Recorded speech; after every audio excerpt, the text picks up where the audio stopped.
જય માતાજી। આપણે આવી ગયા છે ભાઈની દુકાને।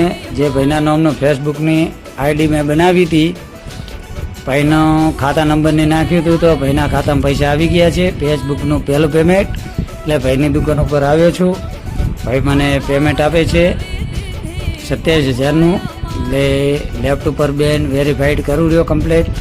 એટલે મિત્રો, આપણે ધાર્મિક વિડીયો બનાવતા રહેજો, અને ધાર્મિક વિડીયો બનાવશો તો મજા છે। એનું કારણ છે કે આપણી સંસ્કૃતિ, માન સન્માન, સંતો અને સુરવીરોની ધરતી એ છે આપણી ભારત દેશની સંસ્કૃતિ। એટલે જે વ્યક્તિ આપણા વિડીયો નહીં જોવા માગતા હોય તો એ વ્યક્તિ વિડીયો જોઈને આપણા વિડીયોને ફોલો કરશે। કેમ કે આપણું જે ગુજરાતીઓ એ માન અને સન્માનવાળું ધરતી છે, એટલે ગમે તે વ્યક્તિ ફોલો કરશે। એટલે મારા ભાઈ માન અને સન્માનવાળા વિડીયો બનાવતા રહેજો। જય માતાજી, જય મા ભવાની।